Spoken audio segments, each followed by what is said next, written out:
untuk menarik perhatian betina. Bernyanyi untuk calon pasangannya, memamerkan berbagai bulu warna cerah, dan melakukan kejenakan untuk menarik perhatian. Variasi semacam ini tidak berdampak langsung pada kemampuan organisme individu untuk bertahan hidup di alam, melainkan digunakan untuk membantu suatu organisme untuk menarik lawan jenis yang selanjutnya akan menghasilkan keturunan. Karakteristik seksual yang menguntungkan ini kemungkinan akan menyebar ke keturunan dan sebagai hasilnya akan menjadi dominan dalam populasi pada generasi berikutnya.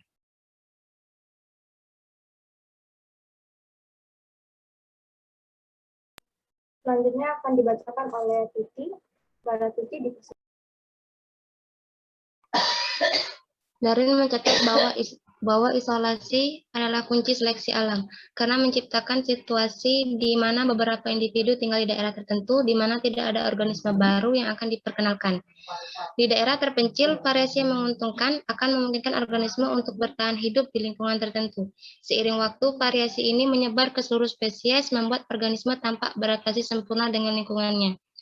Cara kerja seleksi alam dalam isolasi geografis menjelaskan mengapa kehidupan bunga dan hewan unik ada di lingkungan pulau. Di sisi lain, wilayah geografis yang luas di mana populasi tumbuhan dan hewan tidak terisolasi memungkinkan spesies untuk menyebar dan berkembang biak secara luas.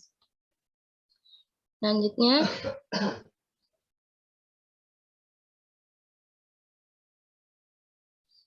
Darwin menghubungkan konsep seleksi alam dengan divergensi karakter dan penciptaan spesies baru secara bertahap. Karena variasi tertentu dipilih di atas yang lain, variasi ini menyebabkan perbedaan karakteristik dari spesies induk.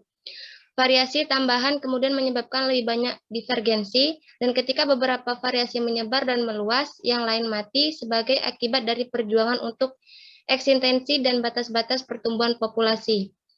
Darwin memberikan bagan untuk mengilustrasikan proses ini. Pohon kehidupan menunjukkan bagaimana perbedaan ini menciptakan cabang spesies terkait.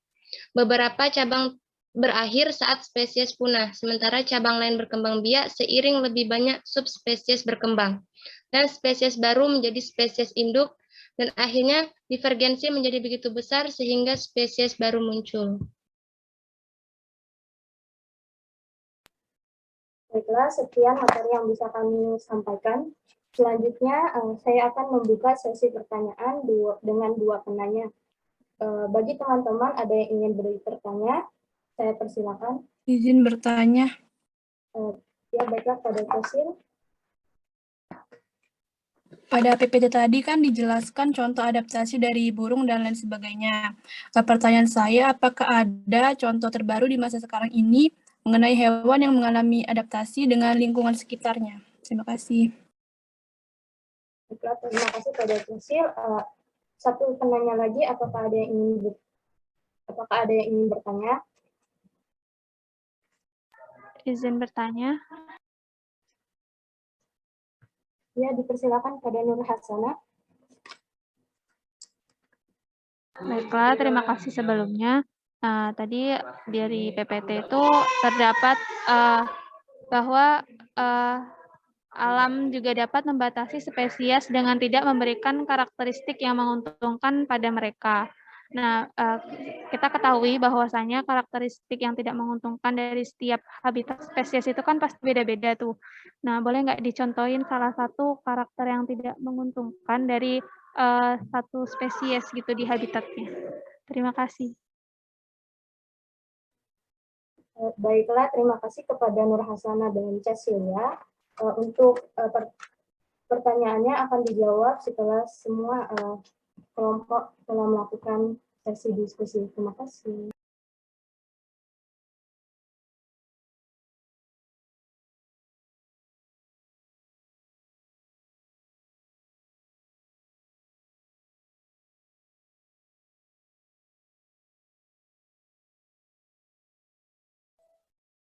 Oke, baiklah, terima kasih pada kelompok 2. Selanjutnya itu kelompok 3, dan dalam hal ini saya sendiri yang akan memimpin diskusi untuk kelompok 3. Kelompok 3 dipersilahkan share screen-nya. Pada kesempatan kali ini kelompok 3 akan membahas tentang chapter 5 yang berjudul Law of Variation dan chapter 6 yang berjudul Difficulties of Theory on Theory. Kelompok 3 terdiri dari saya sendiri, Muhammad Tarik Akbar, lalu ada Anissa Fitriani, lalu ada Nabila Tia Atrasina, dan Wulan Francisca Magandi. Mungkin di next slide yang akan dibacakan oleh Anissa Fitriani terlebih dahulu. Baik, untuk chapter 5, pada tahun 1859, Darwin menerbitkan buku yaitu On the Origin of Species by Means of Natural Selection, yang menyajikan bukti-bukti yang menunjukkan bahwa kehidupan telah berevolusi sepanjang sejarahnya dan bahwa mekanisme yang menyebabkan terjadinya evolusi adalah seleksi alam. Darwin mencoba menjelaskan bagaimana variasi dalam spesies terjadi, yang merupakan salah satu pertanyaan utama yang tidak terjawab dalam analisisnya tentang seleksi alam. Variasi yang tidak terjadi secara kebetulan, sebaliknya, mereka entah bagaimana terikat dengan kondisi kehidupan yang ada di lingkungan. Meskipun faktor lingkungannya sebenarnya seperti ketersediaan makanan dan iklim suatu wilayah tidak secara langsung menciptakan variasi spesies, variasi akan berkembang pada hewan dan tumbuhan yang memungkinkan mereka untuk bertahan hidup dengan lebih baik di suatu lingkungan. Variasi ini akan dipilih secara alami daripada variasi yang kurang menguntungkan, mendorong variasi yang menguntungkan untuk muncul kembali pada generasi berikutnya.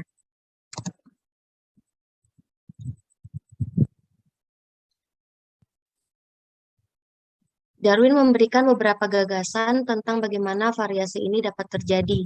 Pertama, ia membayangkan bahwa penggunaan dan tidak digunakannya organ tertentu memainkan peran.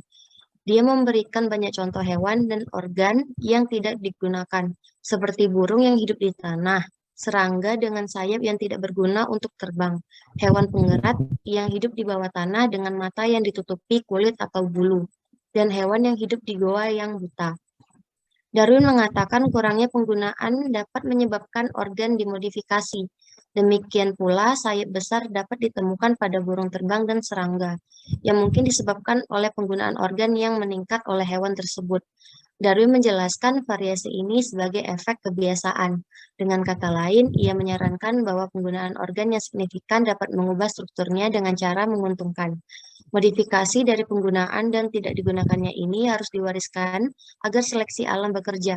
Pada akhirnya, hereditas variasi, tidak peduli bagaimana hal itu terjadi, mendorong seleksi alam. Dan Darwin berpendapat bahwa seleksi alam dari variasi hereditas dapat lebih diutamakan daripada efek kebiasaan. Oke, materi selanjutnya akan dipaparkan oleh Nabila Tia Atrasina. Kepadanya dipersilakan.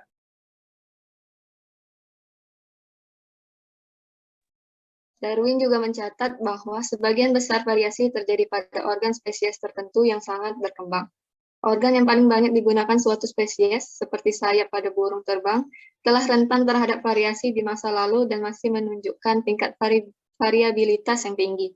Perbandingan antara variabilitas organ tertentu dalam satu spesies dan kurangnya variabilitas organ dalam spesies yang sama menandai hubungan antara dua spesies. Keduanya harus diturunkan dari nenek moyang yang sama, dengan variasi dalam organ salah satu penyebab.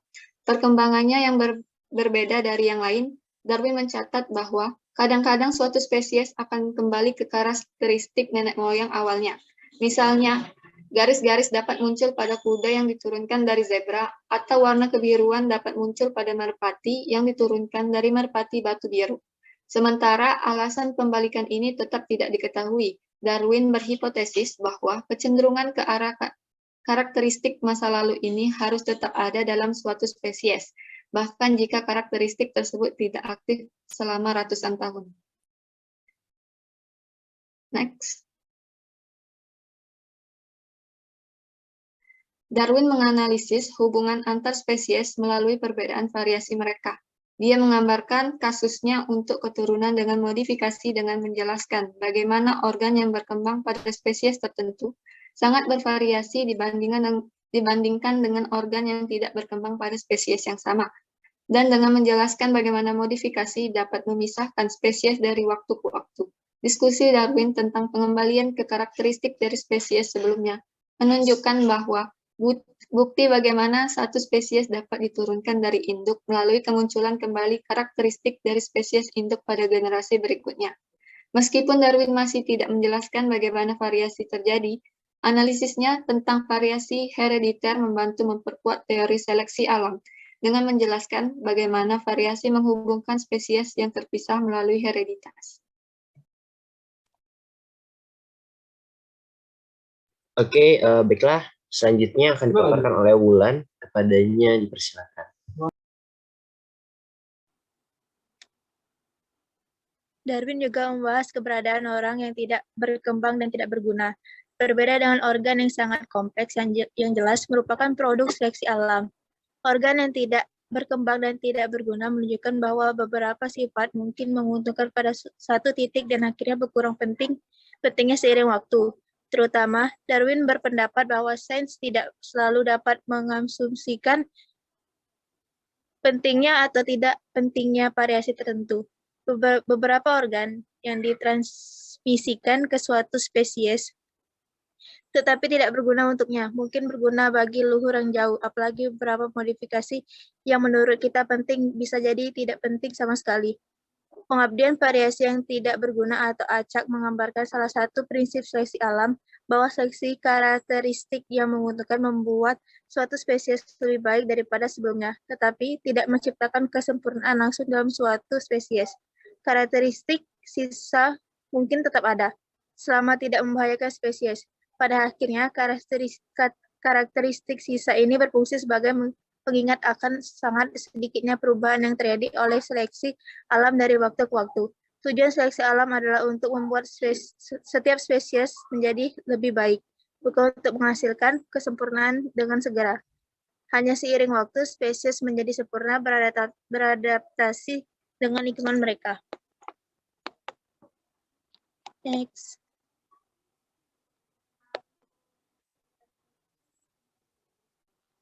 Jika spesies secara bertahap diturunkan dari spesies lain, mengapa spesies terpisah yang terdefinisi dengan jelas? Bukannya banyak bentuk peralihan spesies, Darwin berpendapat bahwa seleksi alam mengharuskan varietas perantara punah, karena seleksi alam mendorong spesies untuk beradaptasi secara sempurna dengan lingkungan mereka.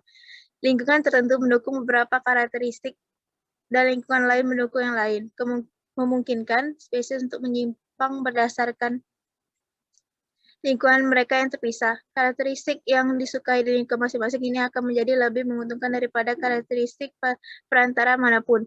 Penyebab spesies perantara punah, spesies peralihan akan ada di daerah geologi perantara antara dua lingkungan yang berbeda. Dia berpendapat bahwa lingkungan peralihan sangat kecil secara geografis sehingga spesies peralihan di daerah tersebut tidak akan mampu bereproduksi secara memadai untuk melestarikan diri dan bertahan hidup dan pada akhirnya akan punah. Dapatkah seleksi alam benar-benar menghasilkan organ yang sangat kompleks seperti mata dari spesies yang tidak memiliki sesuatu yang mirip dengan organ kompleks seperti itu? Darwin tidak begitu yakin dengan jawaban atas pertanyaan kedua. Dia mengakui bahwa sulit untuk menjelaskan bagaimana struktur baru dapat terbentuk. Contoh model yang dapat dijelaskan seperti ekor tupai terbang dapat membantu pengamat membayangkan perkembangan organ yang lebih kompleks, seperti sayap kelawar atau mata. Seiring waktu, perkembangan struktur dan saraf secara bertahap menjadi lebih kompleks dengan modifikasi, hingga akhirnya berkembang organ mata yang paling sempurna.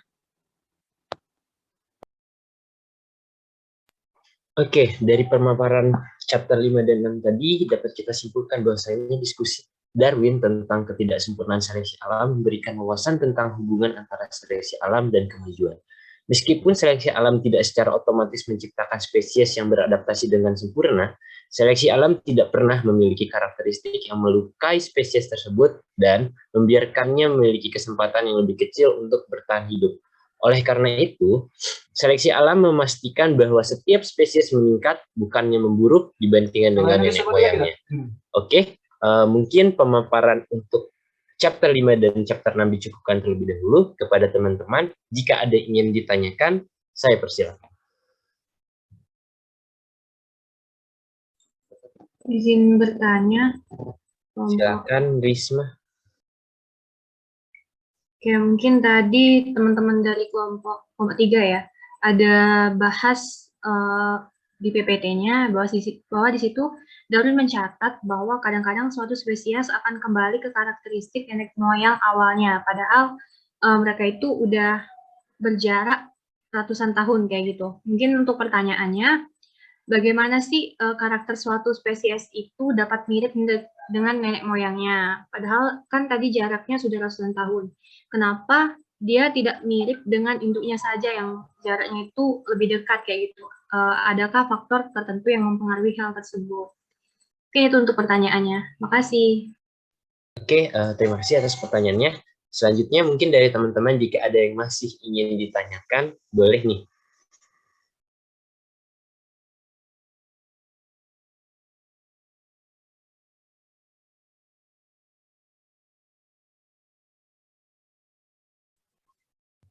Sekali lagi kepada teman-teman, jika ada yang ingin ditanyakan terkait chapter 5 ataupun chapter 6, dipersilakan. Izin bertanya, Tarek. Silakan, Karisa Clara. Di PPT tadi itu kan ada yang membahas tentang organ tidak berguna dan berguna. Pertanyaan saya adalah, contoh pada hewan apa organnya tidak berguna dan yang akhirnya hilang, tetapi pada leluhurnya organ tersebut masih berguna. Itu saja, Tarek. Terima kasih. Oke, terima kasih atas pertanyaannya. Mungkin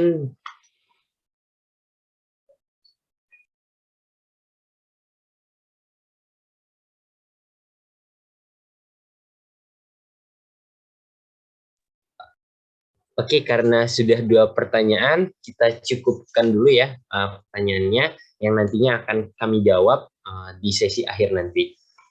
Terima kasih atas pemaparannya. Mohon maaf bila ada salah kata.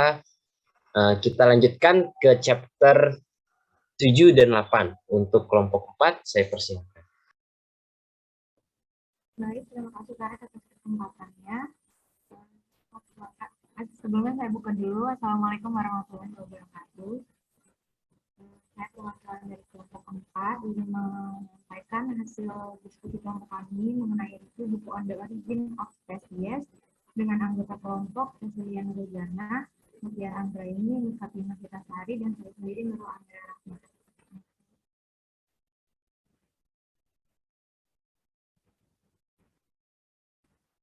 Dimulai dari chapter 7, Darwin mendedikasikan bahasan khusus terkait bentuk segi 6 sarang logam madu dalam bab bertajuk insting atau naluri pada bab 7. Darwin menyadari pentingnya membahas logam madu pada bab ini karena menjadi tantangan bagi penjelasan naturalistiknya.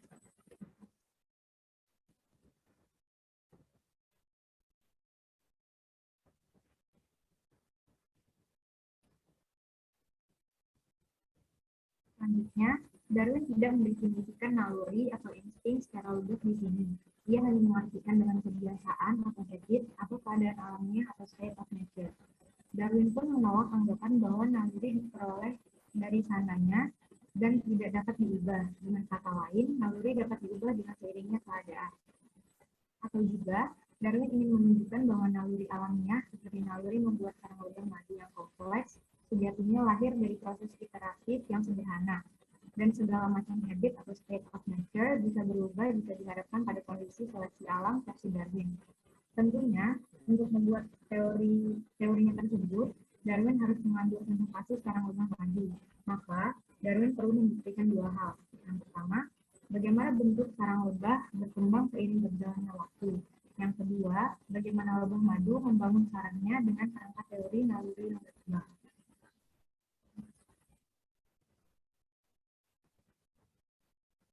Materi selanjutnya akan disampaikan oleh Fatimah Vitasari kepada Nurul. Saya persilahkan. Baiklah, selanjutnya untuk poin pertama, Darwin mengambil 3 contoh spesies lebah. 1. Bumblebee, kedua hive-bee atau lebah madu, dan ketiga Melipona domestica Mexico.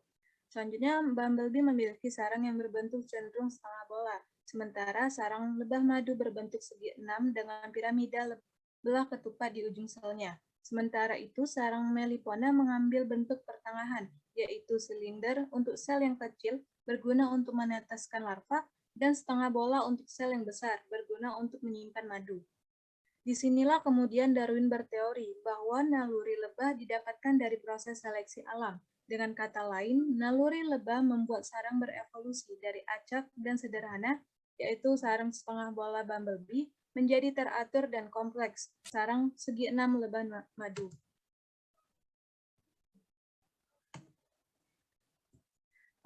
Untuk poin kedua, Darwin melakukan 3 eksperimen. Pada eksperimen pertama, ditemukan bahwa para lebah madu awalnya membentuk sel berbentuk setengah bola, bentuk sederhana. Ketika 2 sel kuba berdekatan dan nyaris beririsan, para lebah madu tersebut kemudian membangun dinding rata antara kedua sel sehingga bentuk segi 6 dapat tercapai.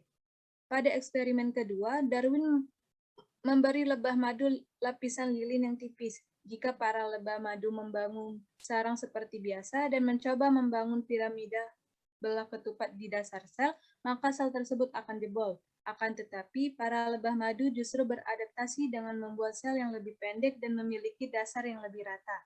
Pada eksperimen ketiga, Darwin memberikan lapisan lilin merah kepada lapisan terluar sarang lebah madu untuk mengamati bagaimana proses pembentukan selnya. Berdasarkan pengamatan 3 jenis lebah tadi serta eksperimen yang menunjukkan lebah madu membuat sarangnya dari bentuk yang lebih sederhana menuju kompleks, Darwin kemudian menyimpulkan bahwa naluri hewani bisa dijelaskan dengan teori seleksi alam, yaitu modifikasi naluri alamiah yang lebih sederhana secara perlahan. Darwin kemudian menjawab mengapa pada akhirnya lebah madu memilih bentuk segi 6. Menurutnya tidak ada yang spesial dari bentuk segi 6 sarang lebah madu tersebut. Hal tersebut hanyalah mekanisme seleksi alam alias survival of the fittest.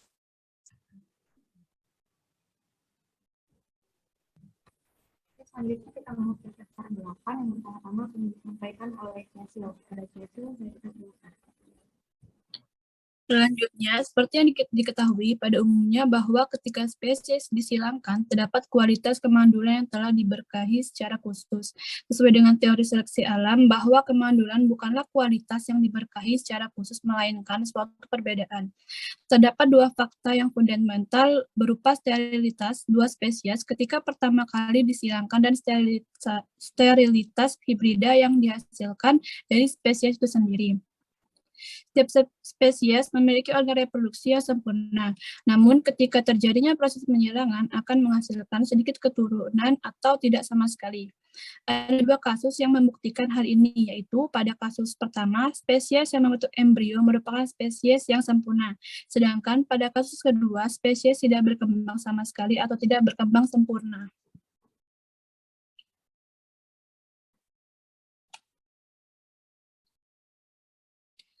Colreuter dan Gardner meneliti subjek dengan generalitas yang tinggi pada tingkat tertentu. Menurut Colreuter, terdapat 10 kasus yang dimana ia menemukan 2 bentuk spesies berbeda yang cukup subur disebut sebagai varietas.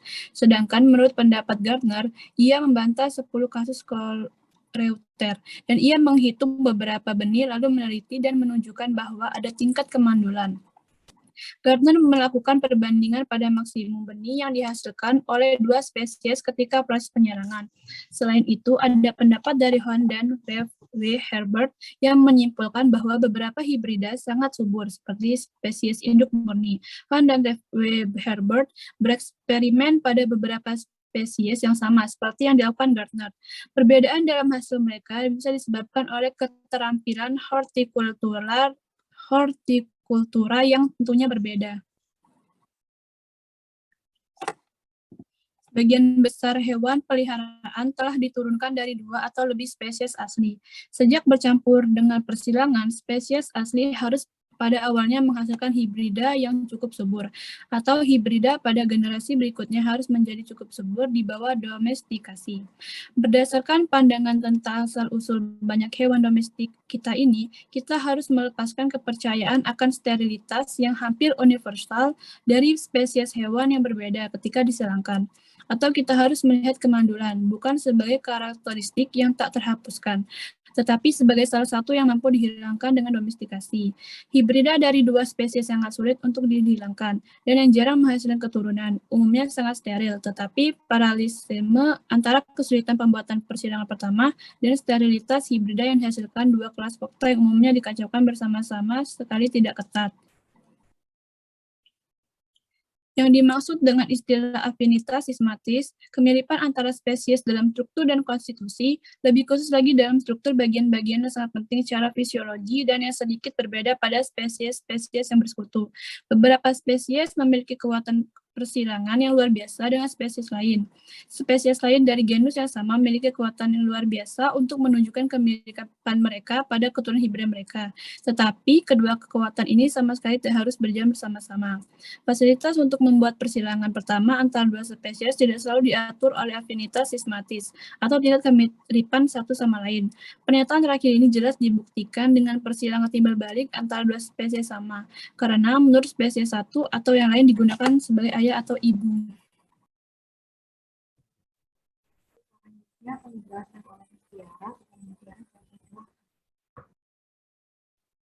Baiklah, tetua adalah sama baik kedua tetua berbeda, jauh atau sedikit satu sama lain, yaitu dalam penyatuan individu-individu dari varietas yang sama atau varietas yang berbeda atau spesies yang berbeda. Mengesampingkan masalah kesuburan dan kemandulan, dalam semua hal lain tampaknya ada kesamaan umum dan dekat pada keturunan spesies persilangan dan varietas persilangan. Jika kita melihat spesies sebagai yang diciptakan secara khusus dan varietas sebagai yang dihasilkan oleh hukum sekunder, kesamaan ini akan menjadi fakta yang mencengangkan. Tetapi ini sangat selaras dengan pandangan bahwa tidak ada perbedaan esensial antara spesies dan varietas. Persilangan pertama antara bentuk yang cukup berbeda untuk digolongkan sebagai spesies dan hibridanya sangat umum, tetapi tidak universal steril. Kemandulan ada dalam semua derajat dan seringkali sangat kecil, sehingga dua eksperimenter paling berhati-hati yang pernah hidup telah sampai pada kesimpulan yang berlawanan secara diametris dalam bentuk pemeringkatan dengan tes ini.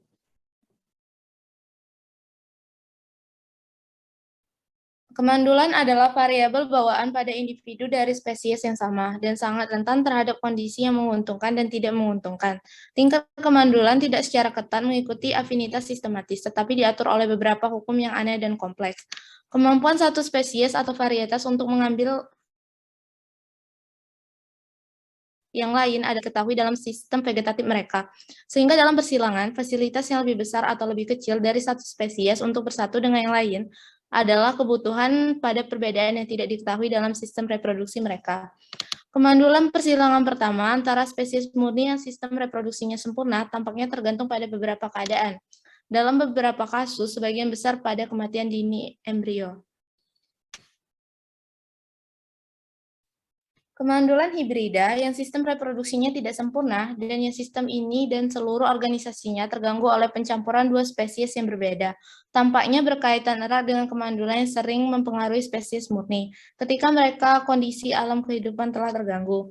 Tingkat kesulitan dalam menyatukan dua spesies dan tingkat kemandulan keturunan hibrida mereka secara umum harus sesuai. Meskipun karena penyebab yang berbeda, karena keduanya tergantung pada besarnya perbedaan beberapa jenis antara spesies yang disilangkan. Dalam semua hal ini, tidak termasuk kesuburan, ada kemiripan umum yang dekat antara hibrida dan anjing kampung. Akhirnya, fakta-fakta yang diberikan secara singkat dalam bab ini bagi saya tampaknya tidak bertentangan, tetapi lebih baik untuk mendukung pandangan bahwa tidak ada perbedaan mendasar antara spesies dan varietas. Baik, sekian pemaparan dari kelompok kami. Apakah dari teman-teman ada yang ingin bertanya? Izin bertanya, kelompok 4. Oke, silakan. Oke, sebelumnya apakah boleh ditampilkan kembali share screen-nya?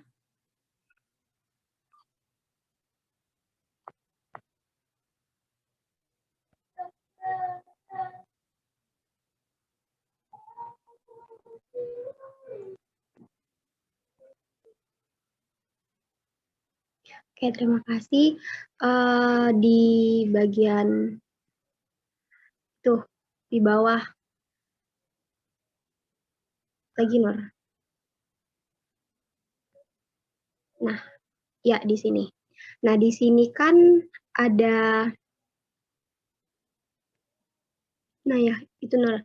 di sini kan ada di poin ketiga itu ada yang namanya proses iteratif. Nah, pertanyaan saya, apa yang dimaksud dengan proses iteratif dan apa hubungannya proses iteratif ini dengan bab 7 yang sedang kalian bahas? Terima kasih. Baik, terima kasih atas pertanyaannya, Aisyah. Apakah ada lagi dari teman-teman yang ingin bertanya? Izin bertanya. Iya, silakan.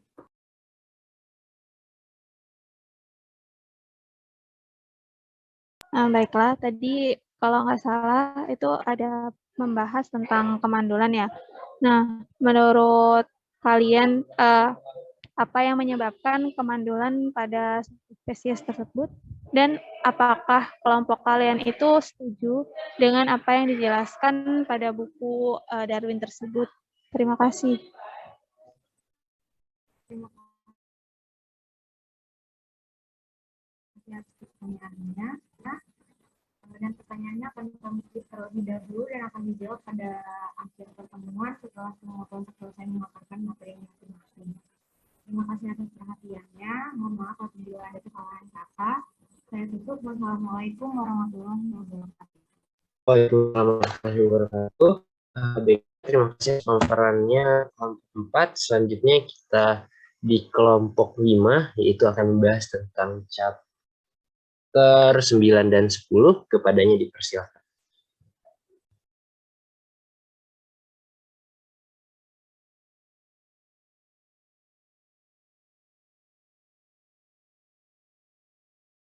Baiklah, sebelumnya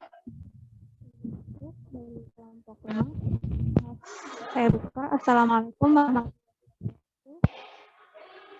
wabarakatuh. Ini kami dari kelompok 5 yang beranggotakan Heru, Tania Azmar Natasha, dan saya sendiri Hasan. Membahas tentang chapter 9 dan 10 dari buku The Origin of the Species dari Darwin. Akan disampaikan oleh Kak Tania. Kepadanya dipersilakan. Oke, baik. Terima kasih untuk waktu dan kesempatannya. Di sini saya akan menjelaskan tentang ketidaksempurnaan, ringkasan, dan catatan geologi. Darwin membahas fakta bahwa teorinya tentang seleksi alam tidak didukung oleh temuan-temuan dalam catatan geologis atau fosil. Selanjutnya itu ahli paleontologi yang mempelajari fosil seharusnya dapat menemukan hubungan antara spesies yang ada dan bentuk induknya di seluruh catatan geologis. Darwin pun berpendapat yang berbunyi bahwa catatan geologis itu tidaklah sempurna. Yang selanjutnya, Darwin juga berpendapat bahwa susunan fisik permukaan bumi itu terus berubah. Perubahan lahan secara bertahap dapat dilihat pada degradasi batuan di pantai dan pengendapan sedimen di sungai dan di laut, di mana hal tersebut mengakibatkan perubahan susunan geologi di permukaan bumi. Pendapat Darwin sendiri itu slide-nya belum bergerak, Kak. Belum ya? Iya, Kak. Sekarang udah belum? Belum, Kak. Masih ke anggota tadi ya? Iya, Kak. Masih di anggota, Pak. Bentar.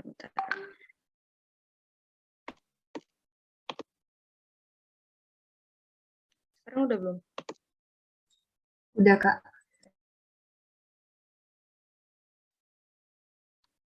Ini muncul nggak yang slide selanjutnya? Muncul ya? Oke, ya, baik. Kak, muncul. Mungkin diulangin aja kali ya. Di sini saya menjelaskan tentang ketidaksempurnaan, ringkasan, dan catatan geologi. Darwin membahas fakta bahwa teorinya tentang seleksi alam tidak didukung oleh temuan-temuan dalam catatan geologis atau fosil. Ahli paleontologi yang mempelajari fosil seharusnya dapat menemukan hubungan antara spesies yang ada dan bentuk induknya di seluruh catatan geologis tersebut.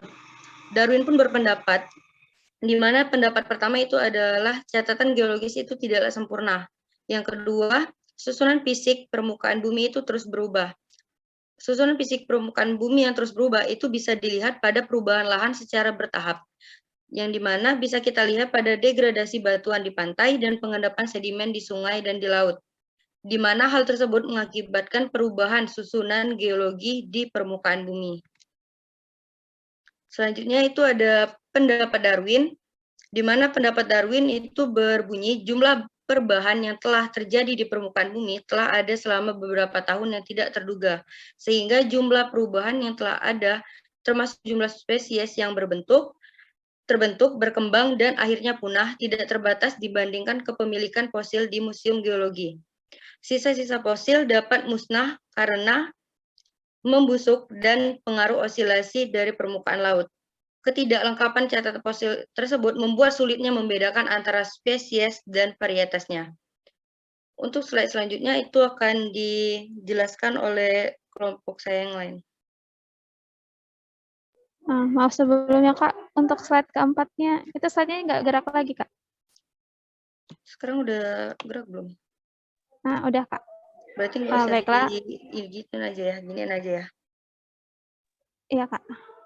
Baiklah, selanjutnya ada Darwin berpendapat lagi bahwa catatan fosil itu bersifat intermittent dan para ilmuwan tidak dapat mengandalkannya untuk menjelaskan spesies yang ada pada suatu waktu.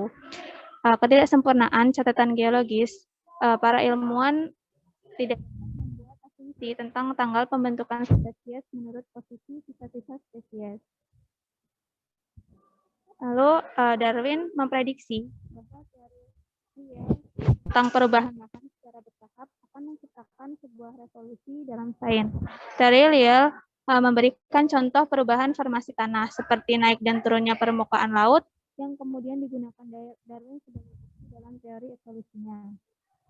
Gagasan tentang perubahan geologis bertahap dari waktu ke waktu juga merupakan inti dari teori. Tidak hanya memperhitungkan kesenjangan dalam catatan geologis, tapi juga mendukung gagasannya tentang perubahan spesies secara bertahap.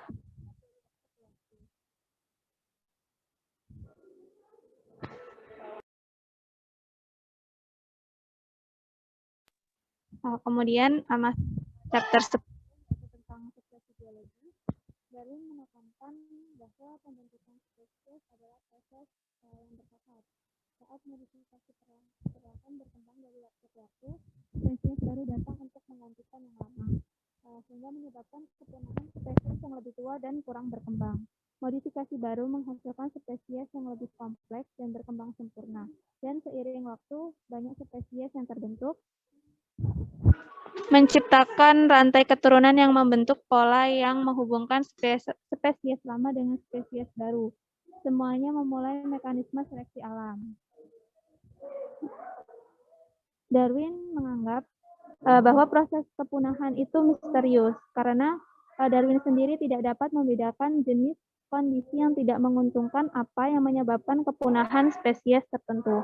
Dia hanya bisa menduga bahwa seleksi alam dan perjuangan untuk eksistensi mendikte spesies mana yang bisa dan tidak bisa bertahan. Darwin menjelaskan bahwa sangat tidak mungkin sekali bahwasanya modifikasi telah punah. Spesies induk asli dapat menghasilkan variasi yang sama lagi dan membuatnya bertahan di lingkungan yang berpotensi serupa. Lebih-lebih lagi, ada kemungkinan bahwa spesies induk asli sudah punah, membuat keturunan tambahan dari induk itu tidak mungkin. Kepunahan berfungsi sebagai pengingat akan keberadaan spesies yang genting di alam dan kekuatan seleksi alam. Slide selanjutnya akan dijelaskan oleh Yuyun Wahyuni, kepadanya dipersilahkan. Perubahan spesies di seluruh dunia dapat terjadi secara bersamaan, meskipun seleksi alam hanya bekerja pada spesies dan bukan pada seluruh ekosistem atau komunitas biologis sekaligus. Bukti-bukti geologis menunjukkan bagaimana perubahan-perubahan di permukaan bumi telah terjadi secara serupa di berbagai belahan dunia. Misalnya kapur atau formasi batu kapur serupa telah ditemukan di Eropa, Amerika Utara, dan Amerika Selatan, dan fosil serupa telah ditemukan di kapur serupa ini. Bentang alam dan spesies dapat berkembang pada waktu yang sama di lokasi yang terpisah atau disebut dengan suksesi paralel, dan dikaitkan dengan lingkungan geologis paralel. Spesies tidak tetap berada di lokasi yang terpisah ini selamanya. Mereka dapat bermigrasi. Masuknya spesies baru ke dalam suatu lingkungan menyebabkan persaingan baru yang dapat mendorong proses seleksi alam. Seleksi alam dan pembentukan spesies individu merupakan proses kemandirian dan saling ketergantungan. Spesies dapat terbentuk secara terpisah dan bersamaan, tetapi pembentukan atau migrasi satu spesies juga dapat mempengaruhi pembentukan atau kelangsungan hidup spesies lain. Proses modifikasi menunjukkan bagaimana spesies berhubungan satu sama lain, membentuk keluarga spesies, di mana satu spesies induk melahirkan banyak spesies lainnya. Catatan fosil juga membantu dalam menemukan spesies mana yang berhubungan satu sama lain yang mungkin tidak terlihat dari penampilan luarnya. Dua spesies meskipun terkait, mungkin lebih mirip dengan nenek moyang mereka daripada satu sama lain.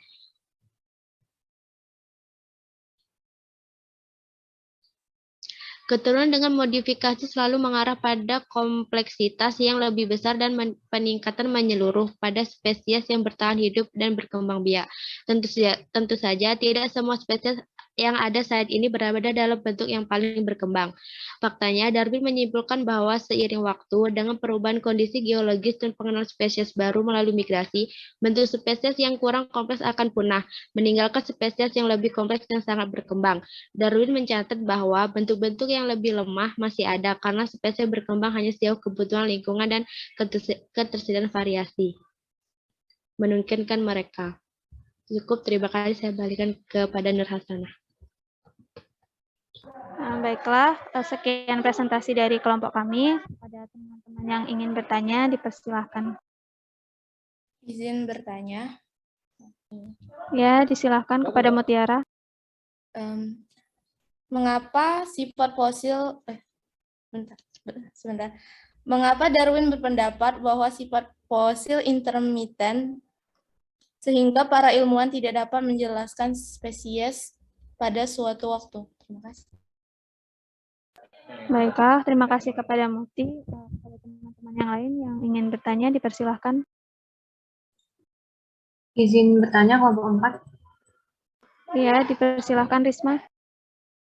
Baiklah, tadi kan di slide ada yang kalian bahas juga, bahwasanya Darwin menyatakan bahwa susunan fisik permukaan bumi itu akan terus berubah.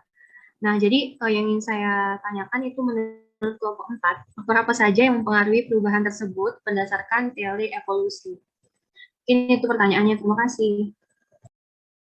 Baik, terima kasih kepada Risma. Untuk pertanyaannya kami tampung dulu dan akan dijawab di akhir presentasi. Saya kembalikan kepada Saudara Tarek.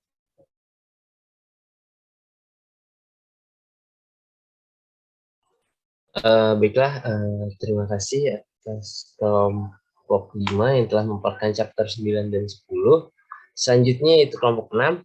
Di sini akan memaparkan chapter 11 dan 12. Kepadanya dipersilakan.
Oke, Assalamualaikum warahmatullahi wabarakatuh.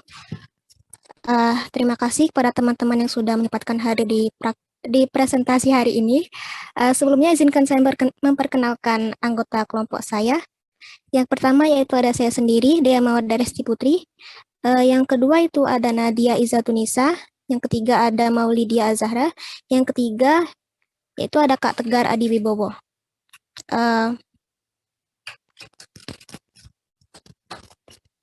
Sebentar teman-teman.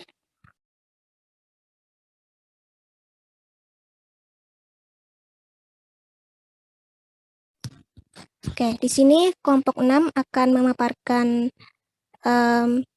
chapter 11 dan 12 dari buku The Origin of Species.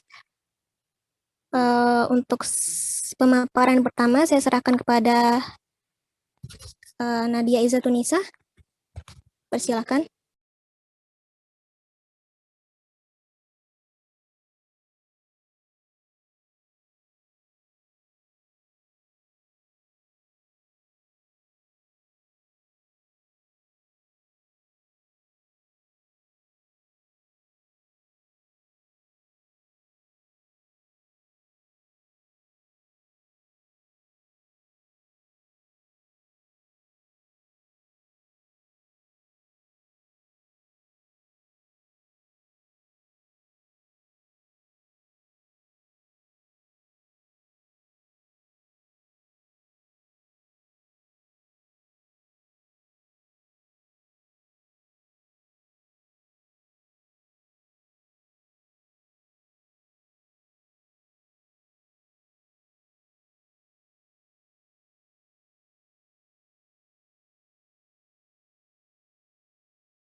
Darwin chapter 11, Darwin mengatakan dalam mempertimbangkan persebaran makhluk-makhluk organik di seluruh muka bumi, fakta besar pertama yang mengejutkan kita adalah bahwa baik kesamaan maupun ketidaksamaan penghuni berbagai wilayah tidak dapat dijelaskan oleh iklim dan kondisi fisik lainnya.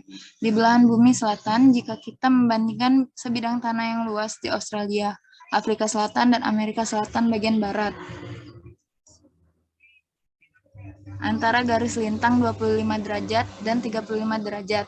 Kita akan menemukan bagian-bagian yang sangat mirip dalam semua kondisinya, namun tidak mungkin untuk menunjuk keluar tiga fauna dan flora lebih sama sekali berbeda. Fakta besar kedua yang mengejutkan dalam tinjauan umum Darwin adalah bahwa hambatan dalam bentuk apapun atau hambatan untuk migrasi bebas terkait erat dan penting dengan perbedaan antara produksi berbagai daerah. Kita melihat ini dalam perbedaan besar dari hampir semua produksi terestrial dunia baru dan lama, kecuali di bagian udara. Di bagian utara, di mana daratan hampir menyatu dan di mana di bawah iklim yang sedikit berbeda, mungkin ada migrasi bebas ke utara.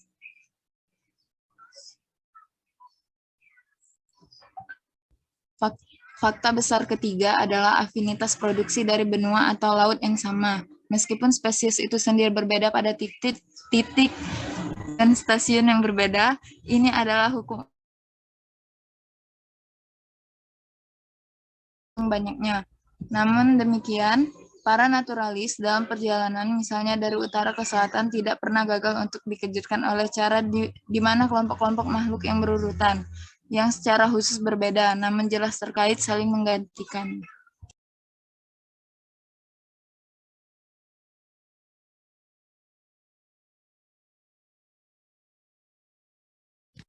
Untuk slide selanjutnya dipersilakan pada Kak Tegar.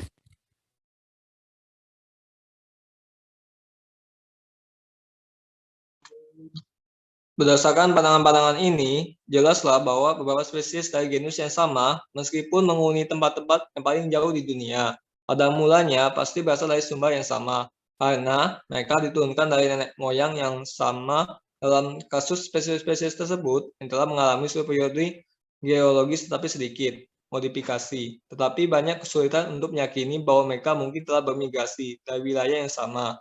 Karena selama perubahan geografis dan iklim yang luas yang akan terjadi sejak zaman kuno, hampir semua jumlah migrasi dimungkinkan.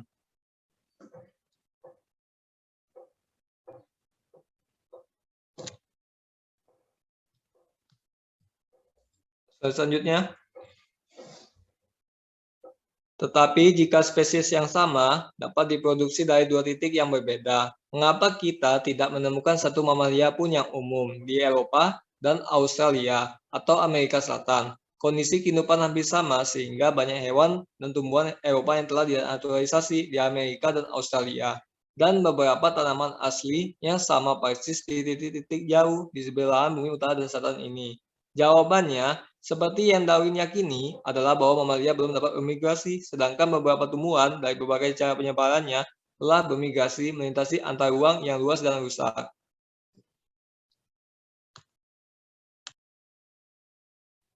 Slide selanjutnya, dipersilakan kepada Maulidia. Baiklah, terima kasih Dea Mawaddah.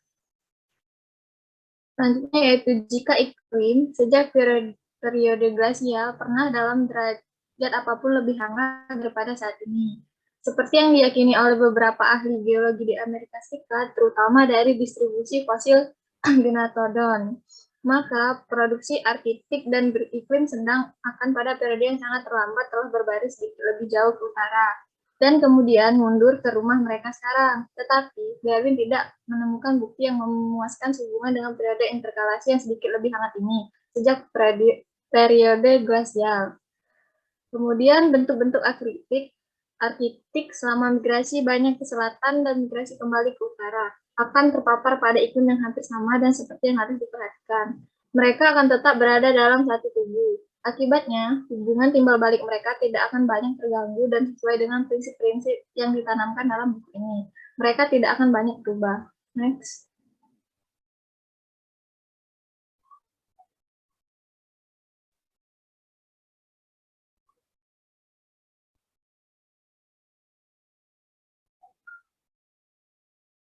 Jadi, seperti yang diyakini oleh Darwin, sejumlah besar tumbuhan, beberapa hewan darat, dan beberapa produksi laut bermigrasi selama periode glasial dari zona beriklim utara dan selatan ke daerah intertropis dan beberapa bahkan melintasi khatulistiwa. Ini adalah fakta yang luar biasa, sangat ditekankan oleh Hooker sehubungan dengan alpha. Kendall sehubungan dengan Australia, bahwa lebih banyak tanaman identik dan bentuk serupa tampaknya telah bermigrasi dari utara ke selatan daripada dalam arah yang terbalik. Terima kasih.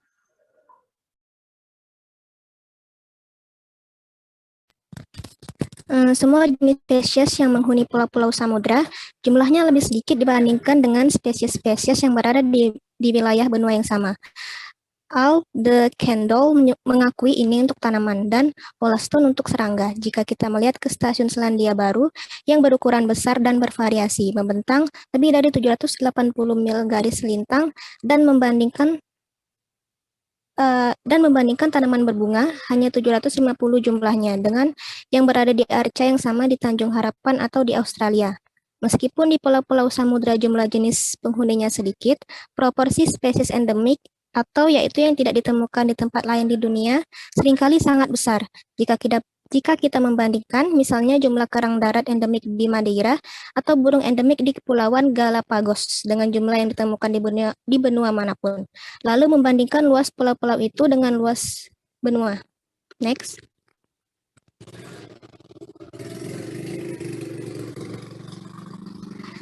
Beberapa spesies menyebar namun mempertahankan karakter yang sama di seluruh kelompok. Seperti yang kita lihat di benua, beberapa spesies menyebar luas dan tetap sama. Demikian pula dengan sebagian besar produksi air tawar, di mana begitu banyak generasi tersebar di seluruh dunia, dan banyak spesies individu memiliki rentang yang sangat luas. Fakta ini bersama dengan benih dan telur dari banyak bentuk rendah yang sangat kecil dan lebih cocok untuk transportasi jauh, mungkin menjelaskan hukum yang telah lama diamati, dan yang akhir-akhir ini telah didiskusikan dengan mengagumkan oleh Rick Handel tentang tumbuhan, yaitu bahwa semakin rendah suatu kelompok organisme, maka semakin luas jangkauannya. Next.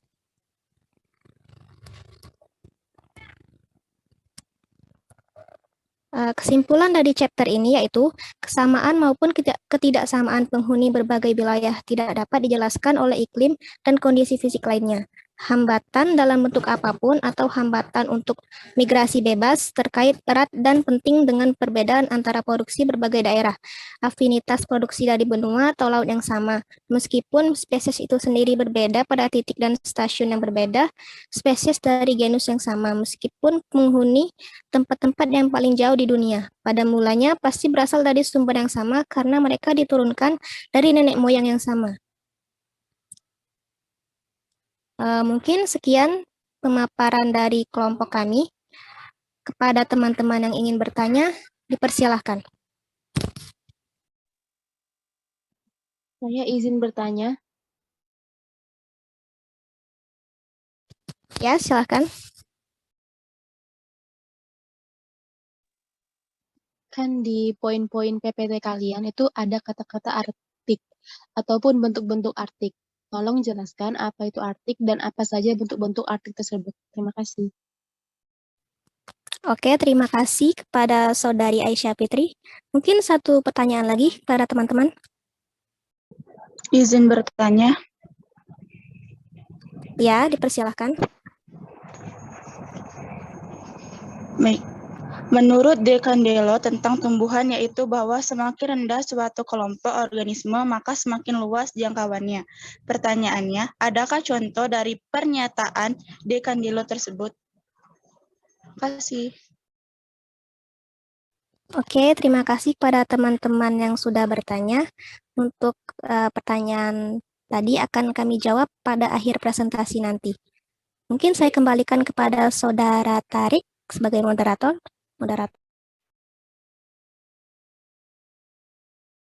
Oke, terima kasih ya untuk kelompok 6 pemaparannya di chapter 11 dan 12. Selanjutnya itu kelompok terakhir yang akan membahas tentang chapter 13 dan 14. Kepadanya kelompok 7 dipersilakan. Oke, baiklah. Terima kasih kepada Tarik yang sudah mempersilakan kami kelompok 7 untuk melakukan presentasi. Sebelum itu aku buka. Assalamualaikum warahmatullahi wabarakatuh. Waalaikumsalam warahmatullahi wabarakatuh. Sebelumnya, apakah slide-nya sudah terlihat?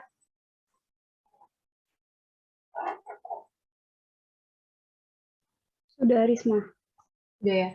Oke, baik. Jadi di sini kami dari kelompok 7 akan membahas mengenai chapter 13 dan 14 dari buku Darwin. Nah, untuk anggota kelompoknya itu ada Aisyah Fitri, ada Nurul Faiza, ada saya sendiri, Risma Dona, dan juga ada rekan kami, satu lagi itu Yusnia. Untuk topik pembahasan kali ini ada di chapter 13 dan 14, di mana kami akan membahas mengenai afinitas saling makhluk hidup, organik morfologi, KMBRY, love organ, rudimenter, olapsiviotio, dan juga rekapitulasi dan kesimpulan. Untuk chapter 13, dari Darwin menyatakan bahwa adanya subordinasi dari kelompok dengan kelompok lainnya pada semua organisme sepanjang waktu. Sifat hubungan yang dengannya semua makhluk hidup dan mati disatukan oleh garis afinitas yang kompleks, memancar dan berputar-putar ke dalam satu sistem besar. Aturan yang diikuti dan kesulitan yang dihadapi naturalis dalam klasifikasinya. Nilai yang ditetapkan pada karakter, jika konstan dan lazim, maka pertanyaannya apakah sangat penting atau seperti dalam organa yang belum sempurna ataukah itu tidak penting.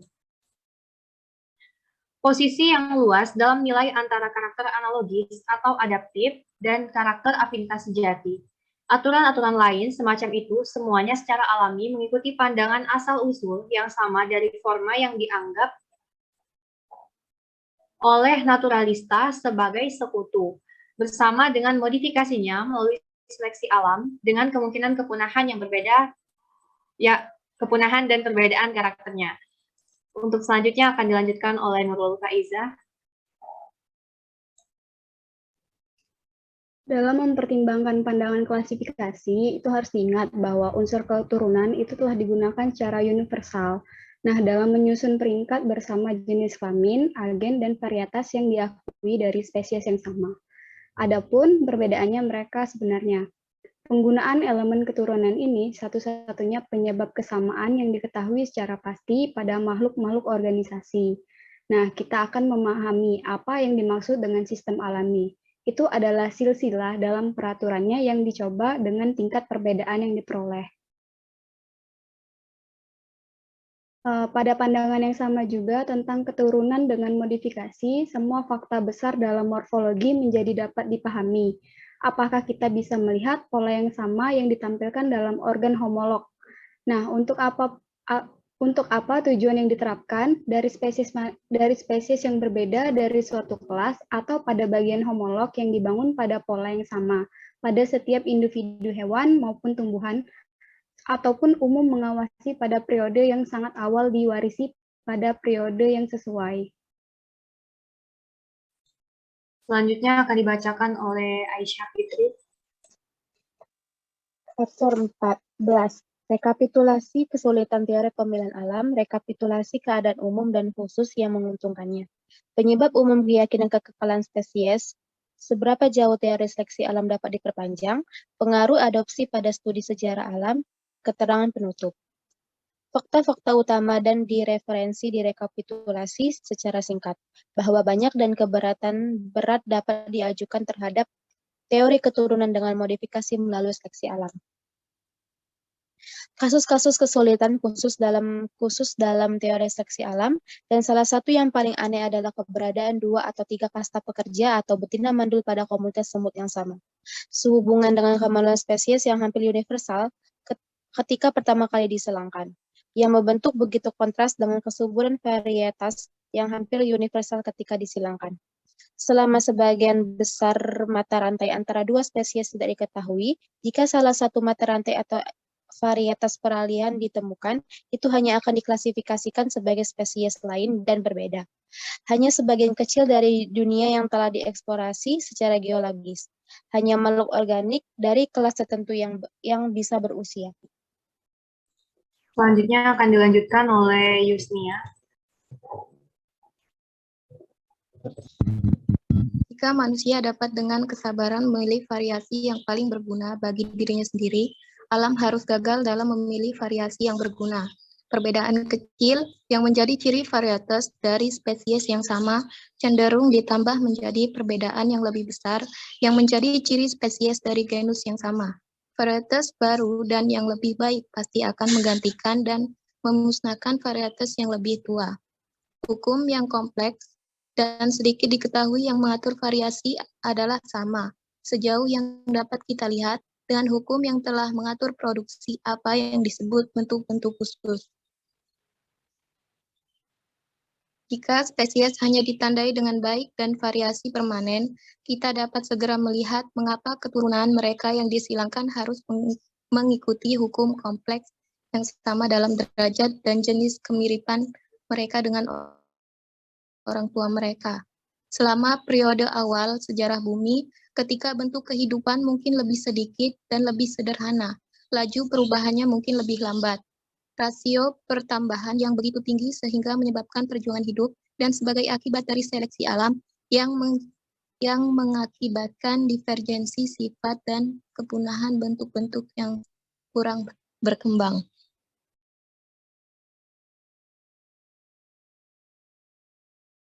Baiklah, itulah presentasi dari kelompok kami mengenai chapter 13 dan 14 dari buku Darwin. Mungkin bagi teman-teman yang ingin bertanya, silakan. Izin bertanya. Silahkan kepada Fatma. Siapa ini? Mutiara ya? Iya. Baiklah. Tadi di slide akhir ada kata-kata yang ketika bentuk periode awal sejarah bumi lebih sedikit dan sederhana, laju perubahan mungkin lebih lambat. Nah, bisa dijelaskan arti maksud dari kalimat tersebut serta berikan contohnya. Terima kasih. Oke, baik. Terima kasih kepada Mutiara atas pertanyaannya. Mungkin ada satu pertanyaan lagi ya teman-teman yang ingin bertanya. Izin bertanya. Ya, silakan Fatma. Hukum yang kompleks dan sedikit diketahui yang mengatur variasi adalah sama.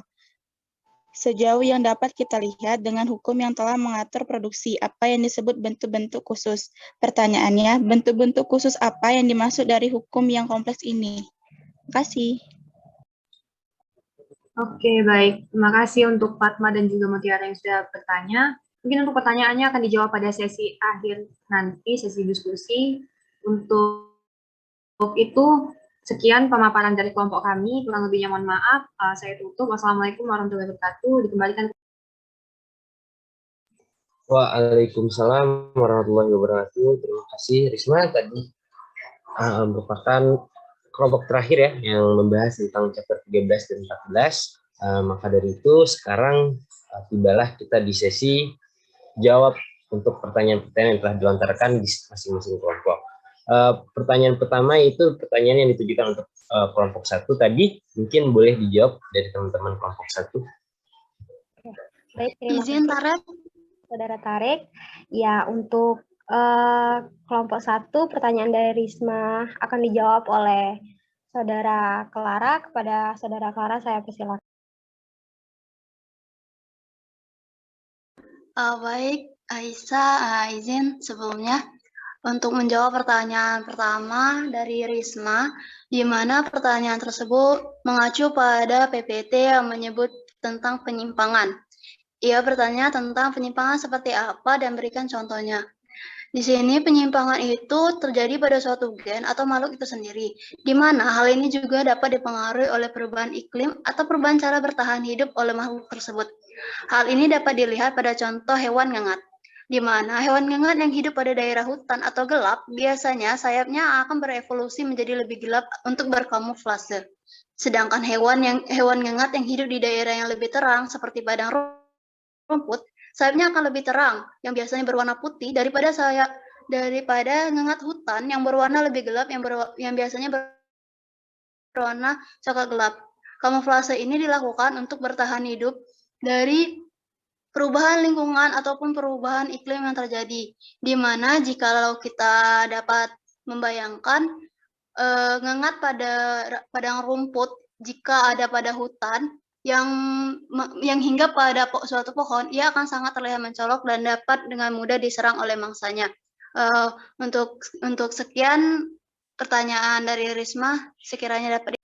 Oke, terima kasih kepada Saudara Clara. Bagaimana Saudari Risma, apakah bisa ditanggapi jawabannya? Oke, baik, terima kasih. Berarti penyimpangan yang dimaksud di sini itu termasuk perubahan ya, perubahan terhadap misalnya habitat dan lainnya, tergantung kondisi dengan organisme tersebut gitu ya maksudnya? Iya, Bagaimana? seperti itu, Risma. Oke, baik, terima kasih untuk kelompok 1. Oke, terima kasih Saudara Risma. Untuk pertanyaan selanjutnya, pertanyaan dari Nur Hasana akan dijawab oleh Saudari Paradiba. Kepada Saudari Paradiba, saya persilakan. Baik, saya akan izin menjawab pertanyaan dari Nur Hasana, di mana soalnya tadi mengutip dari presentasi, pembiak melakukan seleksi berencana dengan tujuan mendapatkan bentuk tertentu untuk membuat ras atau subras baru yang lebih unggul dari yang sudah ada. Nah, jadi pertanyaannya itu bagaimana cara seleksi berencana dilakukan dan contohnya seperti apa? Jadi, seleksi berencana dilakukan pada hewan di alam liar. Biasanya didasarkan pada kebutuhan bertahan hidup, yakni kualitas keturunan yang mampu beradaptasi pada iklim atau cara mendapatkan makanan. Seleksi ini contohnya dapat kita lihat pada burung yang bentuk paruh atau bentuk kakinya berbeda pada setiap spesiesnya. Hal ini merupakan hasil dari seleksi berencana yang berakibat pada perubahan bentuk tertentu dan mendapatkan keuntungan berupa ketahanan spesies atau ras pada daerah dan iklim tertentu. tertentu. Contoh lainnya dapat kita lihat pada keturunan kucing. Contohnya di mana ras kucing menjadi beragam sesuai dengan perubahan peredaran ras di beberapa wilayah yang berbeda musim dan lingkungan bertahan hidup. Cukup.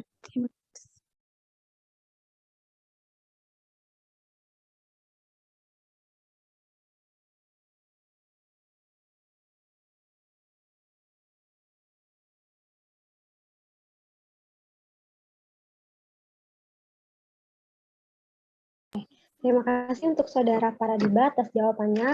Kepada Saudari Nur Hasana, apakah bisa ditanggapi jawaban dari Saudari Paradiba?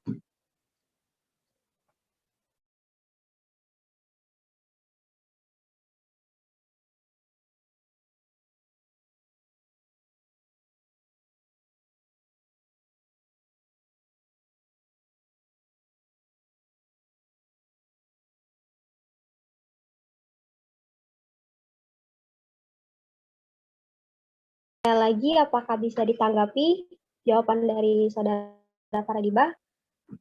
Nur Hasani? Iya, cukup jawab. Terima kasih sebelumnya. Baiklah, terima kasih. Itulah jawaban dan presentasi dari kelompok 1. Lebih dan kurang kami dari kelompok 1 meminta maaf. Kepada Allah kami mohon ampun. Kami akhiri. Wassalamualaikum warahmatullahi wabarakatuh. Waalaikumsalam warahmatullahi wabarakatuh. Terima kasih atas kelompok 1 jawabannya. Selanjutnya itu untuk kelompok 2 atas pertanyaan yang ditujukannya, silakan dijawab. Boleh. Baiklah, terima kasih. Untuk pertanyaan yang pertama dari Cecilia akan dijawab oleh Mutiara Azahra. Pada Mutiara Azahra dipersilakan.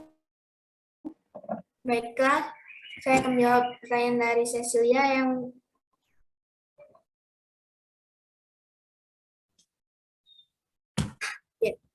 Baiklah, saya akan menjawab pertanyaan dari Cecilia, yaitu contoh adaptasi di masa sekarang adalah adaptasi perilaku burung terhadap perubahan iklim, yaitu perilaku beberapa burung yang membuat sarang lebih cepat dibandingkan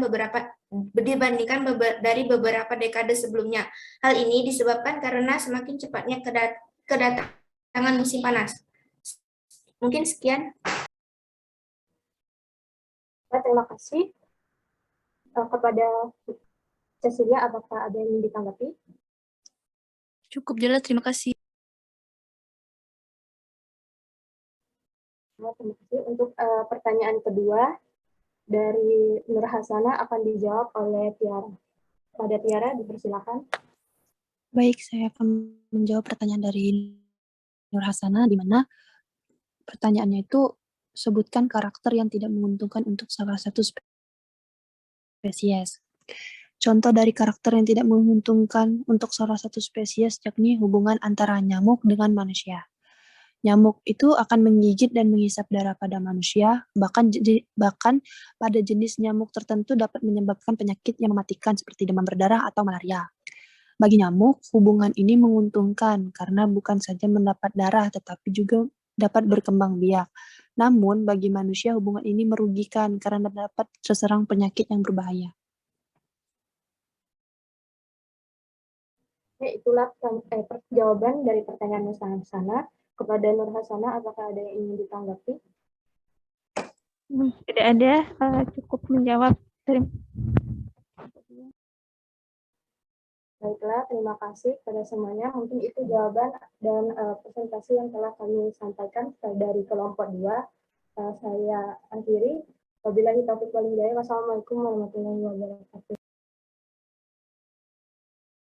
Waalaikumsalam warahmatullahi wabarakatuh. Terima kasih atas jawabannya dari kelompok 2. Selanjutnya itu kelompok 3. Yang pertama itu jawab pertanyaan dari Clara, yaitu tentang pemaparan dari kelompok kami tadi. Terdapat pembahasan organ tidak berguna dan berguna gitu ya.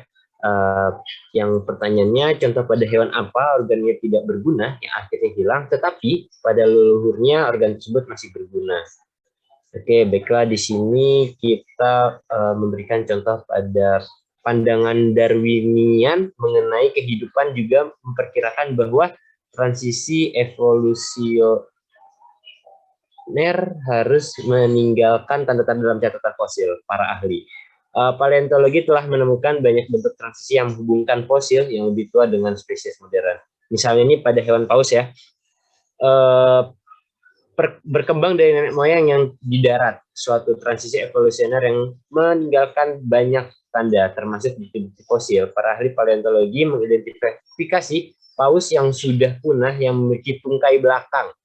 Nah, ditunjukkan di sini adalah tulang kaki Basilosaurus yang sudah menjadi fosil, salah satu dari paus kuno itu. Paus tersebut sudah menjadi hewan air yang tidak lagi menggunakan kakinya untuk menyokong badannya dan untuk berjalannya. Nah, lalu contoh keduanya itu akan dipaparkan oleh Anissa. Fitri. Baik, untuk contoh lainnya itu terdapat pada ordo primata. Kera dan monyet memiliki kesamaan ciri antara ibu jari yang berlawanan arah, memiliki volume otak yang besar, hidup sosial berkelompok, memiliki kelenjar susu, dan memiliki tulang ekor hingga berdarah panas. Berdasarkan sejarah evolusinya, ordo primata memiliki ekor, tapi berbeda dengan kera yang tidak memiliki ekor karena ada transisi evolusioner dan ada faktor kebiasaan yang berdasarkan teori Darwin. Monyet umumnya bertubuh kecil dan berdada sempit, sementara kera lebih besar dan memiliki dada lebar dan sendi bahu, kemampuan berayun dan berlari. Dengan tubuh yang lebih kecil, memungkinkan monyet untuk berayun lincah melalui pohon menggunakan ekornya. Meski kera juga memiliki kemampuan ini, tetapi kebanyakan kera bertubuh tegap dan lebih sering berlari melintasi cabang daripada berayun. Dapat diketahui nenek moyang ordo primata mewariskan ekor pada monyet. Karena berdasarkan sifat dan kebiasaannya, ekor tersebut tetap ada. Sedangkan pada kera tidak ada organ ekor karena dari kebiasaannya yang tidak menggunakan ekor. Maka organ tersebut mengikuti perkembangannya akan hilang. Oke, gimana tanggapannya Clara? Terima kasih Tarek, dapat diterima. Terima kasih banyak. Oke, selanjutnya itu pertanyaan dari Risma tentang bagaimana karakteristik suatu spesies dapat mirip dengan nenek moyangnya, padahal sudah berjarak ratusan tahun, sedangkan spesies tersebut tidak mirip dengan induknya yang pasti lebih dekat jaraknya. Adakah faktor tertentu yang mempengaruhi hal tersebut? Hal ini akan dijawab oleh Nabila Tia. Padanya dipersilahkan.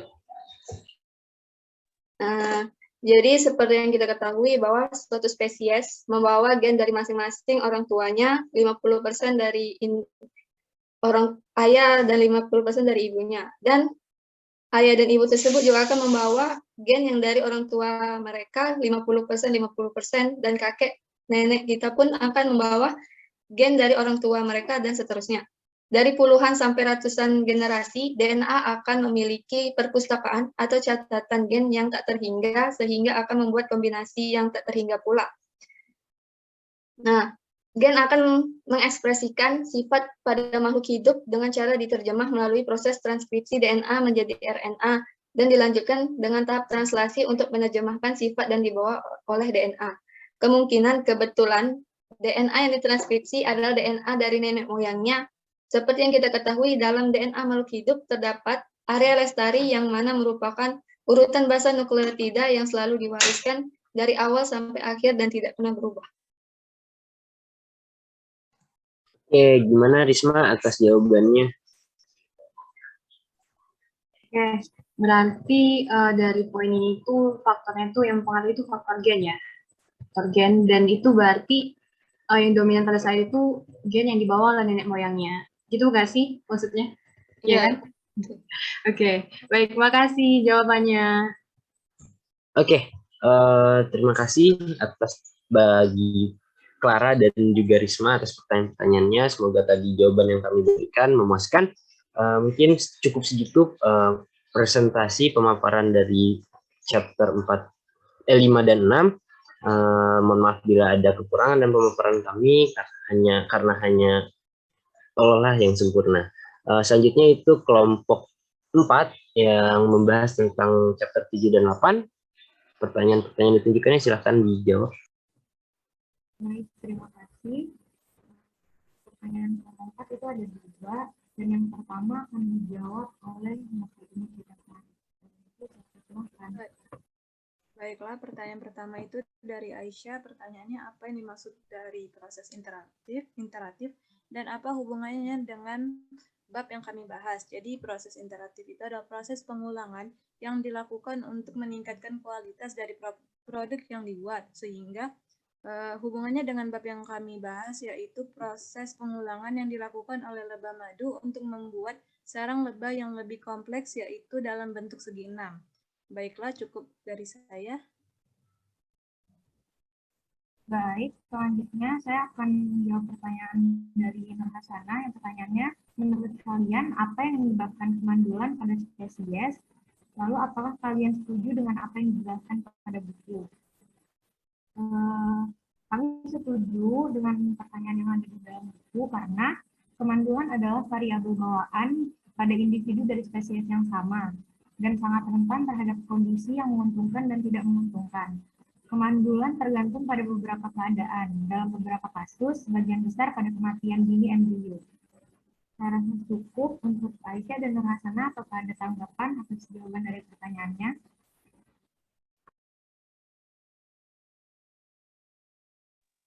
Baiklah, izin masuk. Dari aku cukup menjawab. Terima kasih sebelumnya kepada kelompok 4.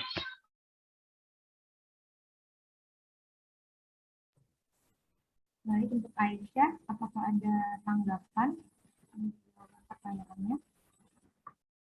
Tidak ada, cukup jelas. Terima kasih. Baik, terima kasih atas pertanyaannya. Mungkin sekian dari kelompok 4. Terima kasih atas perhatiannya. Mohon maaf apabila ada kesalahan kata. Assalamualaikum warahmatullahi wabarakatuh.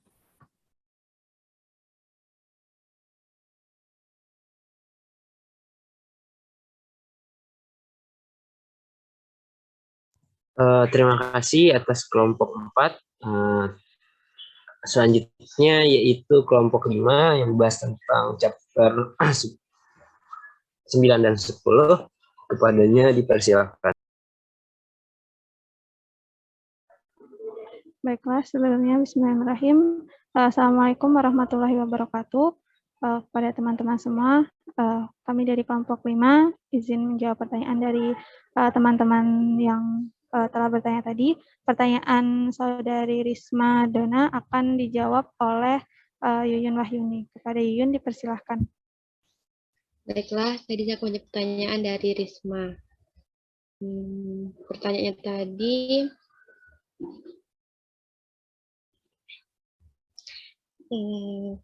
Darwin yang bahwa personal fisik permukaan bumi akan terus berubah. Faktor apa saja yang menyebabkan itu? Ada faktor yang mempengaruhi faktor permukaan bumi secara teori evolusi itu kayak seperti pasang surut air laut, pengendapan sedimen di laut, pendegradasian batuan, dan juga kebakaran hutan.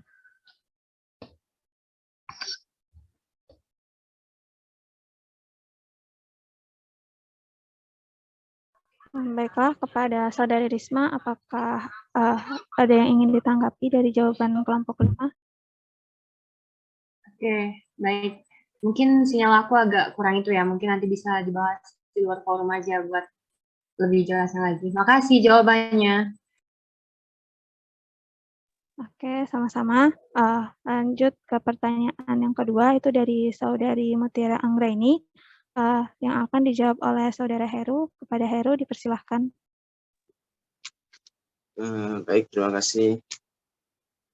Untuk jawaban dari pertanyaan dari Mutiara, karena sifat hasil tersebut tidak stabil dan terdapat kecacatan dalam catatan geologi. Oleh karena itu, para ilmuwan sulit mempelajari fosil sehingga hubungan antara spesies sulit dijelaskan.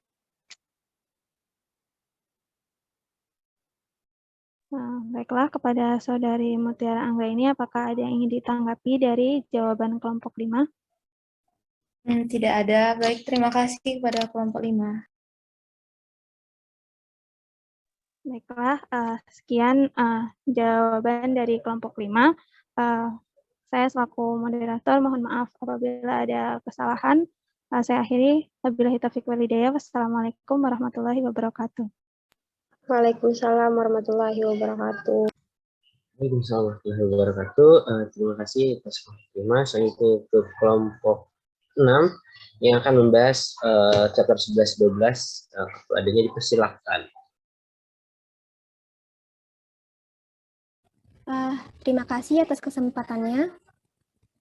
Untuk pertanyaan pertama itu dari Aisyah Fitri akan dijawab oleh Maulidia Azhara. Kepada Saudari Maulidia dipersilakan.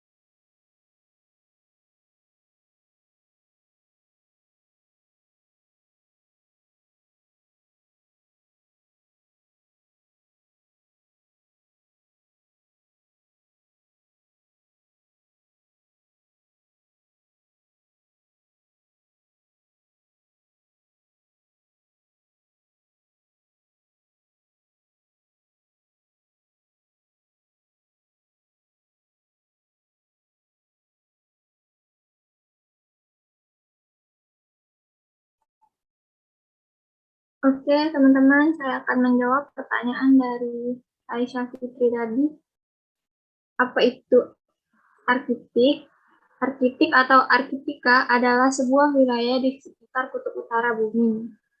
Terus Aisyah tadi itu bertanya apa saja bentuk-bentuk arktik. Bentuk dasar samudra arktik sangat bervariasi, yaitu memiliki fault break atau seperti bukit, zona flange of the abyssal seperti kawasan berlubang, dan laut-laut dalam serta basin-basin. Itu saja. Apa perlu tanggapan? Silahkan kepada Aisyah. Terima kasih atas jawabannya. Oke, untuk pertanyaan yang kedua itu dari Saudari Fatma akan dijawab oleh Iza Tunisa. Mungkin kepada Iza dipersilakan.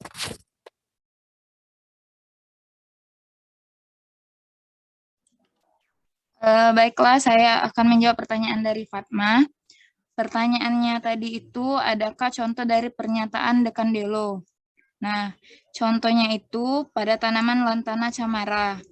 Nah, tanaman lantana camara ini tuh, apapun bentuk dari pola penyebaran populasi jenis tumbuhannya, dia tetap akan mengancam keberadaan tumbuhan endemiknya. Jadi, penyebaran tumbuhan invasif ini dapat ditunjukkan dengan penguasaan penutupannya.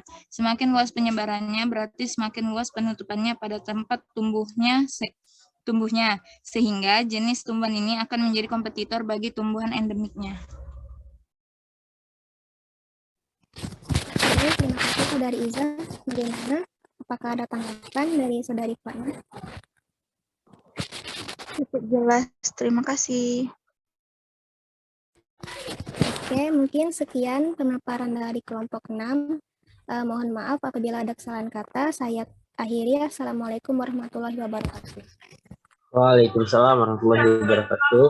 Selanjutnya yaitu kelompok terakhir, yaitu kelompok 7 yang akan membahas tentang chapter 13 dan 4. Padanya dipersilakan.